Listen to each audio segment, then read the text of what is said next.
nurg'un narsalarni tushundim deb qaragan vaqtingiz amaliyotda amdil o'rganishga kirishgan vaqtingiz bo'lishi mumkin. Balamni bak tushundim deb o'ylaysiz, lekin uning bilan qanday paranglashishni uqmay qolasiz. Yoshlikda bak chiq savollarga duch kelasiz, javobi yo'q. O'tir yosh krizisiga patqaningizda atrofdagilar meni tushunmaydi deb qaraysiz. Yaşanğan vaqtingizda bo'lsa dunyoga nurg'un savollarni tashlaysiz, javobini tepishga aldirab ketasiz. Amaliyotda sizda ko'rilayotgani balkim psixikalik masalalar bo'lishi mumkin. Biz masalangizni hal qilg'ili ishigingizning oldiga keldik. Ishikni oching. Ko'rman do'stlarimizga psixika maslahati berishni nishon qilib ishlangan psixika bekit programmamizning tajidorligini Xinjiang Uzbar Güzellik Savdo Chekish shirkati o'z ustiga olgan. Programmamizni Xinjiang Oltin Ma'rifat xalqaro savdo chekish shirkati alohida hamkorlashib qo'llagan. Programmamizga Garib doktor Xansitki psixika maslahatchilari taklif bilan qatnashgan. Salam do'stlar, men Xinjiang Uzbar Güzellik Savdo Chekish shirkatining qurg'uvchisi Güzellik Faxriddin bo'laman. Diesel mahsulotlarimizni sotamiz. Texmi muhim bo'lgani poyezdiga chiqqan qimmatli yo'lovchilar diqqat. Navbatda tushadiganlar psixika bekiti. 下一站心理驿站 Salam qadrli ko'rman do'stlar. Salam hayotlik poyezdiga chiqqan qimmatli yo'lovchilar. Navbatda tushadiganlar psixika bekiti. Ko'rman do'stlarimizga psixika maslahati berishni nishon qilib ishlangan psixika bekit programmamizning tajidorligini Xinjiang Uzbar Güzellik Savdo Chekish shirkati o'z ustiga olgan. Programmamizni Xinjiang Oltin Ma'rifat xalqaro savdo chekish shirkati alohida hamkorlashib qo'llagan. Programmamizga Garib doktor Xansitki psixika maslahatchilari taklif bilan qatnashgan. Psixika maslahati so'rash halqasi. 我的大姑因煤气中毒而去世了，她特别喜欢我，最心疼我。记得当时我已经组建了自己的小家庭，那天我在做午饭，听到了她离去的消息，一时间我无法接受。在没有钥匙的情况下，亲人们不得不破门而入，而我恰恰有一把她家的钥匙，我的内心无法接受这一切。有钥匙的我为什么没有能去看望他？他那么信任我，为什么我只顾着自己的生活，却没有拯救他？我的内心无比自责。心理学老师们，我将如何走出这段心理创伤呢？ Psixika o'rganishga bo'lgan ehtiyojimizning kuchayishiga ergishib biz eng oldi bilan o'zimizni tushunib beryapmiz. O'zimizni tushungandan keyin boshqalarni tushunishning ahamiyatining zo'rligini his qilyapmiz.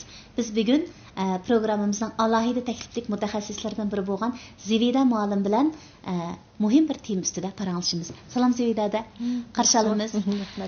Biz bugun ko'pchilikka ayrilish va ta'ziya jarayoni degan temani sungan bo'lsak, lekin mush temada eg'iz ochmay turibla o'zim bir xil besilib ketayotgandek ko'pchilik bu tema orqali xushallik topsa bo'ladi, lekin bu tema nisbatan eg'irmi qandoq degandek tuyg'uda bo'lyapman. Sizning his qilishingizcha ta'ziya degan so'zni odatda qayerda ishlatiladi? Tuyuqsiz o'lim bilan bizdan ayrilgan yaqinlarimizni ko'z oldimga keltirdi ekanman. Va yoki bo'lmasa ayrilganimiz yo'q bir odamlar bilan ayrilib ketgan jarayonlarni ko'z oldimga keltirdim. Asosli ko'z oldimga keltirganim ta'ziya degan so'z bo'lgandan keyin o'lib ketib biz seg'inayotgan odamlarda.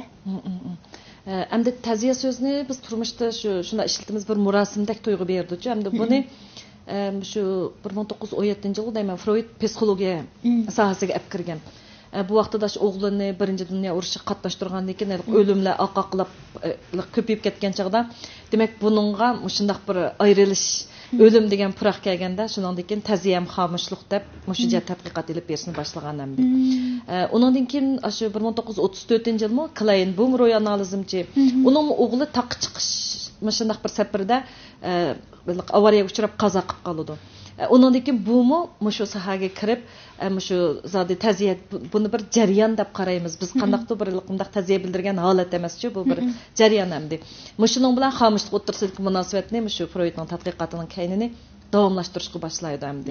Shunga biz endi bunda qarsak bu bir o'limdan ayrilishdan boshlangan narsa bo'lgan bilan amaliyotda insonning yashash jarayonining hammasi erişiş, ayrilish shunday bir jarayon deb qarayman.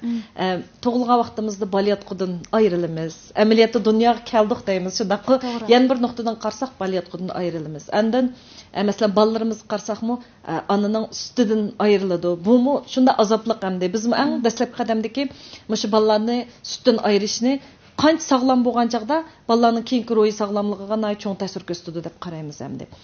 Masalan, yoshlik bahor mezgilida qadam qo'ygan bolalar balaligidan ayrilganligi uchun ular har xil o'kti qo'pish holatlari, albatta fiziologik holatlar bo'ladi, har xil holat bo'ladi. Masalan, men 40 yoshdan oshgan chaqda bir kunim shunday qilin oldi keyin o'xshash qilin oyoqdan birini kiyib uyga po'cha setib olib kirsam, o'g'lim qancha yosh kirdi, sen o'zing yeshini unutib qoldingmi degan vaqtida, men bu yoshligimdan ayrilishim kerak ekan, endi o'tir yoshga qadam qo'yishim kerak ekan degan bir tuyg'u bo'lib, shu vaqtdan beram bo'lgan nurg'un kilometriya davrdagi ayollar o'zining shu o'tir yoshga kirishiga tayyorligi bitmay, yoshligidan ayrilanmay nurg'un mas'ullik ko'riladi. Endi biz anglaydigan ayrilish degan naqshlari asosiyatdan muhabbatga, shunday qiziquvlik munosabatga qaratilgan bo'ladi. Shunlashqa mushu jarayonning hammasi endi bizning maktabda bizning shu 90 yoshga kirgan bir dangliq psixologiyaning bir professori bor, shu shunday so'zlagan. Insonning yashash jarayonining hammasi ayrilish, ham ayrilishga ta'ziya bildirish jarayonidan iborat deb. Endi buning ichidagi bu ta'ziya so'zi bir jarayon mana. U qanaqdir bir murosim shakli emas-ku. Endi bu nim deb qaraydi ro'y analizmchilar desak, hamma odam ayrilgan chaqda azoblanadi deydi. Endi azoblanish jarayonidan keyin ikkinchi bosqichga o'tadigan jarayonni siz zodi shu ayrilgan obyektdan rasmiy ayrilib chiqib bu libido deb qaraydi, bu energiyani hamda bizning shu bir ularga bo'lgan tayinish bir muhabbat tuyg'umizda bu hamda.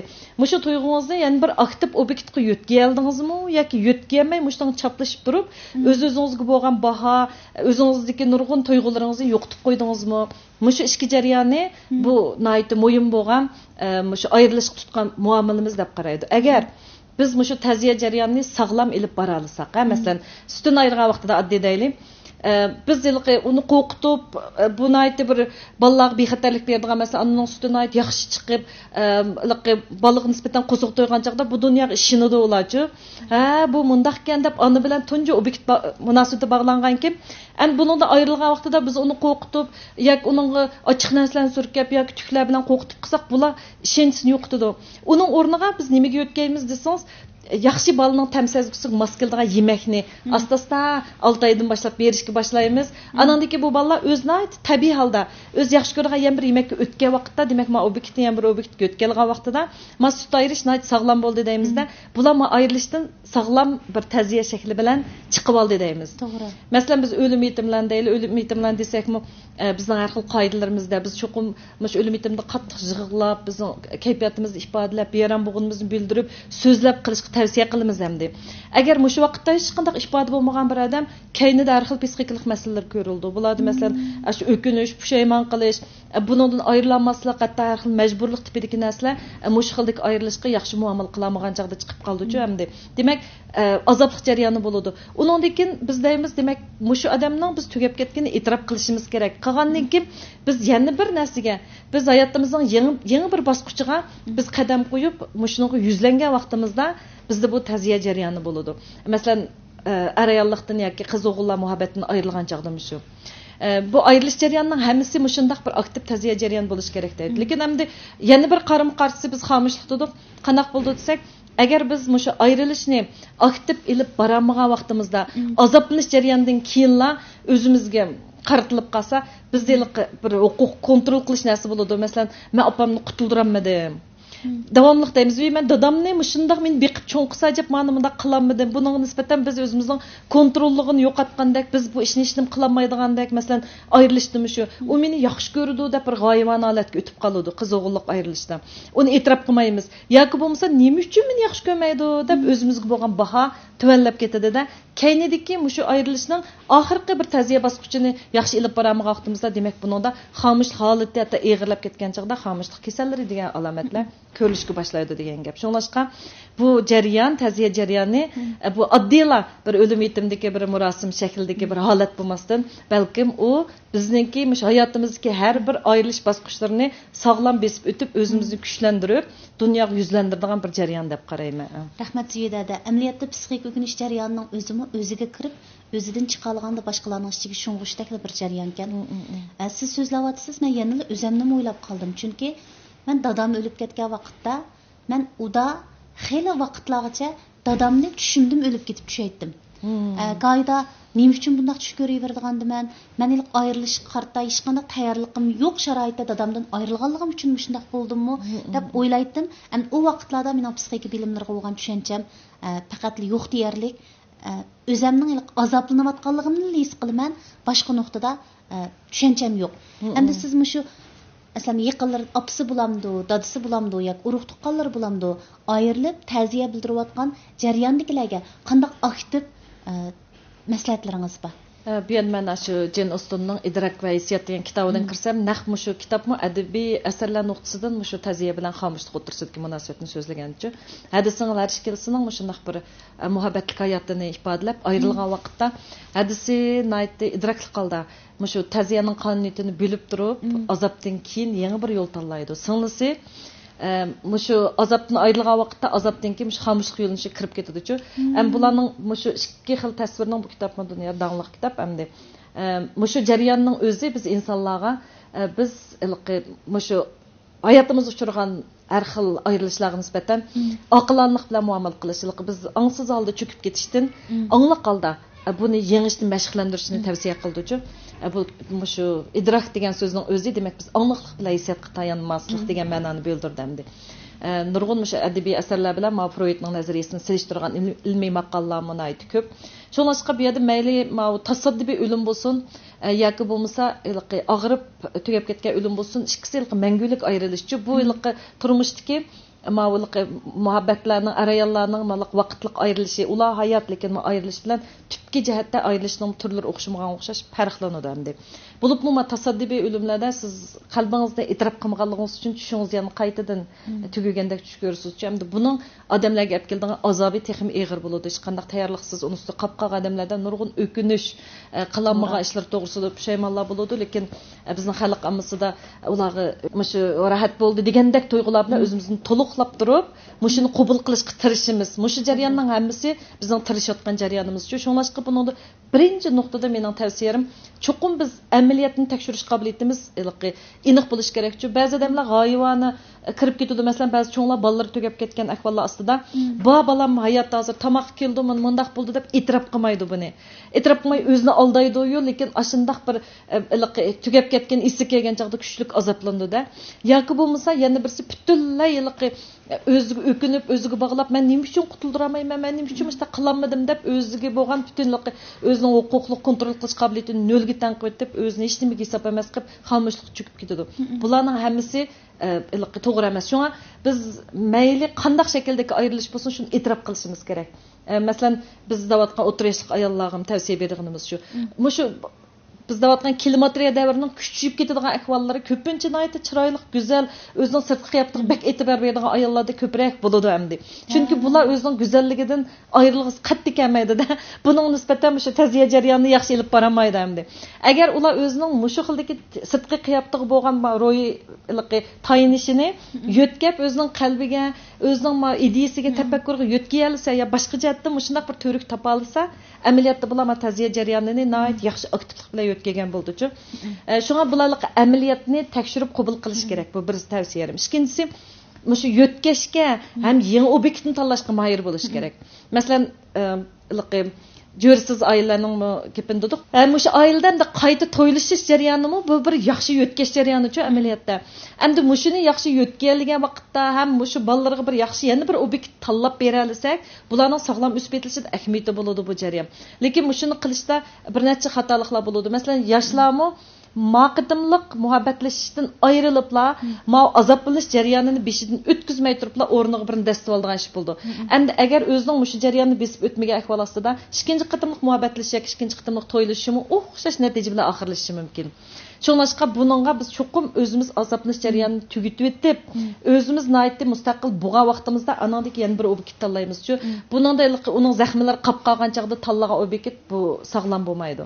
Endi shu jarayon bilan yana bir obyekt cho'qim bizga nisbatan shunday bexatarlik tuyg'usi, boshqalar bilan bog'lanish hosil qiladigan aytdi sog'lom bir holatni shakllantirmamdi degan nuqtaga diqqat qilishimiz kerak.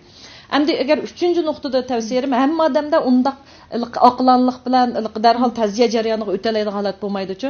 Masalan biz degandek shundaq xomushlik cho'kib ketadigan ahvolimiz bo'ladi. Odatda bizning odatlarimizda shu 1 yil atrofida vaqt berdi. Psixologiyada shu odatlik ayrilishga 3 oy, eg'iraroq bo'lsa 6 ay atrofida anandaki shundaq tasaddubiy o'lim cho'ngishlarga 1 yil atrofida vaqt berdi-ku. Bular shundaq azoblanib asliga qaytish bosqichi jarayoni endi. Shu jarayonlardan keyinmi yana asta-asta o'ziga qartilayotgan, o'zlik bahos tuvallayotgan, cho'kib qolayotgan, umidsizlanayotgan bo'lsa, darhol o'zini bayqab, men mau xomushlik bosqichiga qadam qo'yibdiman. Undaq bo'lsa, o'zim tatib chiqib, men ma holatni taziya oltiga yetkishim kerak ekan deb, mani angliq holda o'zini mashg'ullantirib olib berish kerak. Nurg'un odamlar bizga tashlab turdi. Psixik maslahatchilar bizni mushuni qutuldirib, unda emas, hech qanday dangliq psixik maslahatchimi buni undaq sizni yondirib chiqadigan undaq yuksak qobiliyati bo'lmaydi. Faqat siz orqali bo'ldi-chi. Unda bo'lgan keyin mushu jarayonda biz o'zimizni his qilgandan keyin, men nimishqa yana qaytib kelimizda, men nimishqa qabul qilmayman bundan ayrilganimni, yoki yoshligimni yo'qotganimni, yo bo'lmasa bu o'limni qabul qilishim kerak-ku, rostku bu bir dunyoning qonuniyati.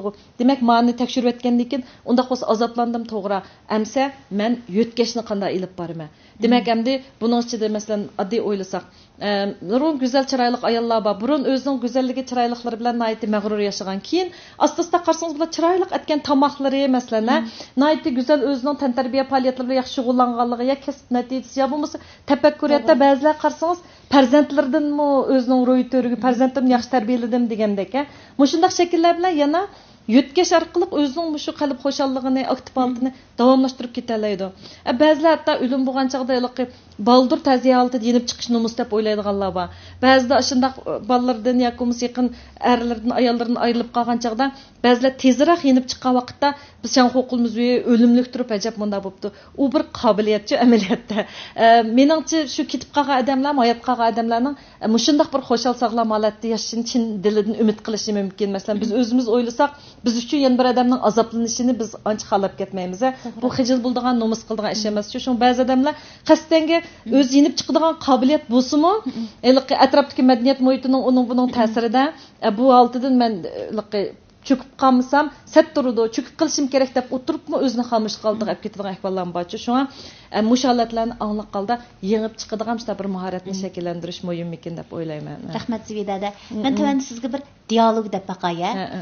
48 yoshlik bir ayol. Bu ayol o'zi qilayotgan kasbdan bir qadam keyniga yonmoqchi.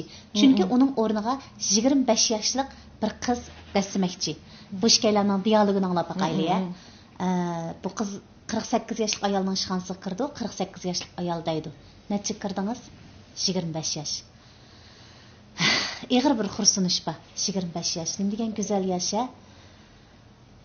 Tayyorligingiz bitdimi? Bitdi. Bu qiz nayt ishonch bilan javob berdi.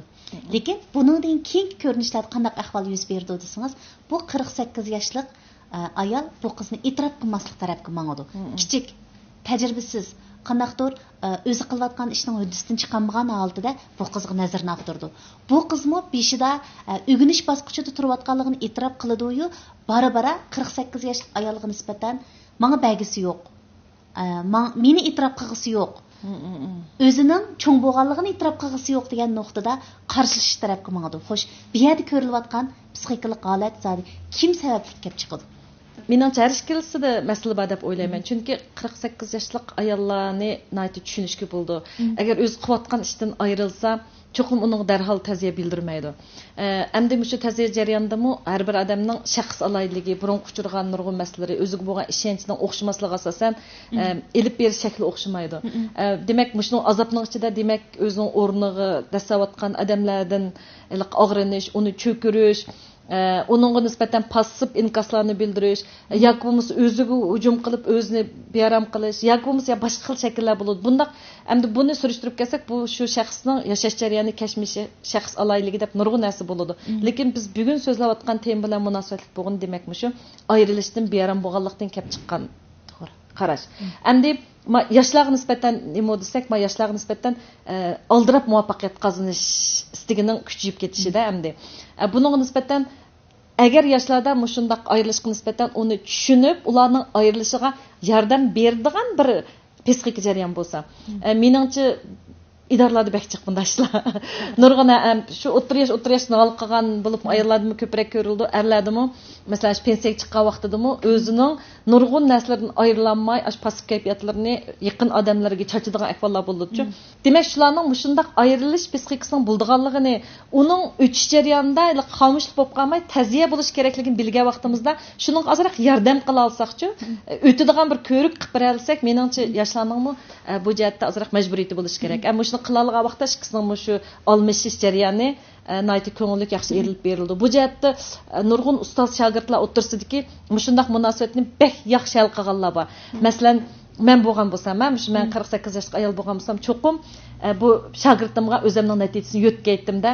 Men uningga ko'p narsalarni o'rgatib, ko'p narsalarni bildirish orqali keyin uni men sahnalarda yoki bo'lmasa shu boshqa yerlarda maslahat berganlarda ko'rgan bo'lsam, va mana men o'rgatgan o'quvchi mundaq bo'ldi debmi, o'zimning kasbidan ayrilishimni men aktiv yo'tkab turib, obda hal qilgan bo'lardim. Meningcha mush yaxshi usul deb o'ylayman. Rahmat Suyidada, noiti singishlik, qaldan siliq o'tadigan tamoq kabi tasvirlab yaxshi bir so'zlab berdingiz. Endi biz ilgari hayotni mundaq tasvirlaydik. Baxtga erishish va yoki baxtga erishamaslik bilan hayotga bo'lgan o'lchimimizni bekitib olatdik.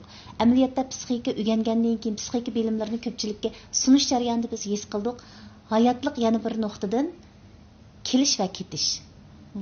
Bu jarayon hammamiz cho'qim qabul qilishimiz kerak ekan. Mayli atrofimizga tuyuqsiz o'lim va yoki uzun yil kasal tortib azob ichida bizdan ayrilganlarga nisbatan va yoki normal muhabbatli turmushda ayrilib ketgan yoshlar yoki ayollarga nisbatan aytayli. Hatto oqchashlik, qarchashlikni uzatgan jarayonlarga nisbatan aytayli. Hammalarga vaqt ketadi. To'g'ri. Bu yarini davolashga bir mezgil vaqtni o'zigami berish kerak, bizim ularga berishimiz kerak, o'zimizga berishimiz kerak ekan. To'g'ri. Amaliyotda shu ayrilishni sog'lom olib berish jarayonining o'zim bir baxtchi. Baxt dargiz xo'shallik o'zimizning ehtiyoji qongan holatda erishadigan narsa emas. Uni biz aktiv kayfiyat deymiz, uni baxt demaymiz. Nurg'un baxtning keyindagi narsani unutsangiz, shunda azobliq yo'llardan siz sog'lom besib o'tgan vaqtingizda o'zingizni intayin muvaffaqiyatli ham, intayin mushabalarni besib o'tadigan odam deyilgan vaqtingizdami, bu nihoyatda cho'nqur bir baxt tuyg'usi berdi. Shunga shu baxt tuyg'usida yashashning biz hayotimizdagi ayrilish ham erishish jarayoniga nisbatan to'g'ri muomala qiladigan sapani yetildirish ikkisi faqat to'qinish emas.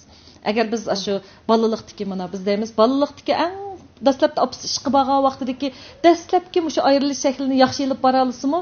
Demak, buningdan keyingi nurg'un ayrilishlarga nayt yaxshi muomala qila olay deymiz. Shuna bog'lanish munosabatini turlarga ayirib, masalan, opsi chiqib ketgan vaqtida yig'lab qolib qolgan bola, o'yinni o'ynab qolib qolgan bola, anandan o'yin o'ynab bo'lib yerime kelgan chaqda yig'lab qolgan bola, shunday turlarga ayirib o'tirib, mushu kichik bir ayrilishga nisbatan tutgan muomalangizning o'xshashmasligimi keyingi hayotingizga nurg'un ayrilishlarga nisbatan bevosita ta'sir ko'rsatganligidan iborat shunday bir jarayon bor. Undaq bo'lgankin biz shu farzand tarbiyasidan boshlab bolalarga nisbatan har bir ayrilishga nisbatan aktiv, albatta bu azoblanmaydi degan gap aktiv emas. Biz baytin ta'kidlayapmiz, azoblanish jarayonidan yenib chiqish jarayoni deyapmiz. Shunday qiladigan vaqtimizda biz keyingi hayotimizga nurg'un masalalarga nisbatan o'zimizni yo'qotib qo'yib, bir xil cho'kib ketib, umidsizlik, qarong'ulik ichida emas, balki mush narsalarni o'zimizning kuchi bilan mengib chiqalaydigan shunday bir taziya qobiliyatiga erishsak, bu bizning hayotimizga texim cho'ng baxtmikin deb o'ylayman. Rahmat ada. Biz bugungi programmamiz orqali tomoshabinlarimizga shunday demoqchimiz. Tayyorligingiz bormi? Nimaga deb so'raysiz balkim. Tuyuqsiz ayrilishlarga va yoki siz o'ylamagan ayrilishlarga. Amaliyotda bugungi programmamiz orqali biz sizga shuni aytmoqchi. Ayrilish qarta balki mukammal tayyorlik qilish jarayoniga ulgurib bo'lmasligingiz mumkin. Lekin psixika o'rganib yiqing. Psixika bilimlariga